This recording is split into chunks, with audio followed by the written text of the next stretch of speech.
Bonjour à tous, c'est Arnaud, votre hôte du podcast Le Pharmapreneur, où l'on parle d'entrepreneuriat, de gestion de pharmacie et de développement personnel. Aujourd'hui, je vais vous partager des stratégies puissantes pour surmonter la peur. C'est un frein souvent invisible, mais présent dans la vie professionnelle de nombreux pharmaciens. Que ce soit la peur de l'échec, du changement ou même de prendre des décisions critiques pour votre officine, il est essentiel de savoir comment la gérer pour réussir. Avant de plonger dans les 8 étapes, sachez que je vous parle avec de l'expérience dans ce sujet. En tant que pharmacien titulaire depuis plusieurs années et ayant investi dans la gestion d'autres pharmacies, j'ai moi-même été confronté à des peurs. Peur de faire des erreurs, évidemment, peur de ne pas répondre aux attentes, peur d'échouer tout simplement. Alors comment dépasser ces blocages et avancer avec confiance? Voici quelques clés pour y parvenir. Alors tout d'abord, il faut bien comprendre que la peur, c'est un signal et pas un frein. La première chose à comprendre, c'est que la peur est une perception qui est erronée de la réalité. En gestion de pharmacie, on a souvent peur des pertes, perte de clients, perte de revenus, perte de réputation, mais en vérité, tout est équilibré. La peur est là pour nous signaler un danger potentiel, mais cela ne signifie pas que ce danger soit réel. Prenons un exemple dans la gestion de stock, par exemple. Vous pourriez craindre de ne pas avoir les bons produits au bon moment, mais cette peur, si vous êtes intelligent, vous pouvez la convertir en une opportunité. Elle va vous pousser à améliorer votre process de gestion. Au lieu de voir la peur comme un frein, voyez-la plutôt comme un indicateur qui va vous permettre de progresser. Ensuite, moi je vous conseille, c'est de faire face à la peur plutôt que de la fuir. En effet, il est facile de vouloir éviter la peur, mais c'est en l'affrontant que l'on grandit. Si vous ressentez de l'appréhension à investir dans du nouveau matériel pour votre officine ou à former une nouvelle équipe, posez-vous plutôt cette question. Qu'est-ce que cette peur essaye de me dire? Peut-être qu'elle révèle finalement un besoin de mieux anticiper les coûts ou de renforcer votre compétence en management. L'une des clés du succès entrepreneurial, en particulier dans un secteur aussi rigide que celui du milieu officinal, est de savoir affronter ces moments d'incertitude avec assurance. Troisième petit tips, respirez, redressez-vous et souriez. Alors ce conseil, cela peut paraître un peu simple, simpliste, simplé, mais il est incroyablement puissant.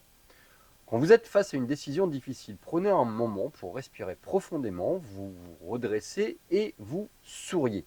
Cela va modifier littéralement votre physiologie et va envoyer un signal de calme et de confiance à votre cerveau. Imaginez que vous devez choisir entre investir dans le logiciel de gestion de stock ou embaucher un collaborateur supplémentaire. Avant de vous laisser envahir par le stress, adoptez une position de leader. Un pharmacien sûr de lui prend des décisions sereines et réfléchies. Quatrième tips, changez de perspective et focalisez-vous plutôt sur les gains. Car la peur, elle est souvent liée à une vision trop focalisée sur les pertes. Vous vous demandez peut-être ce que vous risquez à innover dans votre pharmacie, à changer votre méthode de travail ou à prendre une nouvelle direction. Mais arrêtez-vous un instant et demandez-vous plutôt qu'est-ce que je vais gagner. Si vous décidez de digitaliser certains aspects de votre officine, par exemple, vous pourriez perdre un peu de confort au début, mais à terme, vous allez gagner en efficacité et en satisfaction client. Gardez toujours en tête les bénéfices à long terme plutôt que de vous focaliser sur les risques immédiats. Cinquième tips, gardez en tête que vous avez le droit à l'erreur et vous avez le droit d'avoir peur. C'est humain, tous les entrepreneurs, y compris les pharmaciens, ressentent la peur à un moment donné.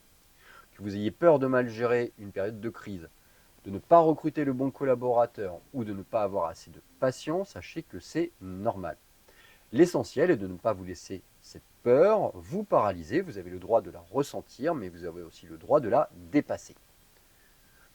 Sixième tips, prenez en compte que la peur est un compagnon de route. Voyez la peur comme un compagnon qui vous accompagnera tout au long de votre parcours entrepreneurial.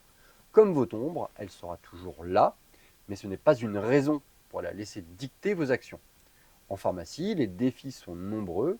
Gérer la croissance, rester à jour avec les nouvelles réglementations ou encore maintenir une relation solide avec vos clients, ce sont des sources de stress, mais ce stress peut aussi vous propulser. Septième tips, adaptez votre posture face aux échecs potentiels. Car ce n'est pas parce que vous ressentez de la peur que vous allez échouer. Au contraire, plus vous vous exposez à la peur et plus vous avez de chances de réussir. Prenez un pharmacien qui hésite à ouvrir une seconde officine, il y a des risques, c'est évident, bien sûr, Mais l'expérience montre que ceux qui osent prennent souvent une longueur d'avance sur les autres. Huitième et dernier tips, utilisez votre peur pour innover.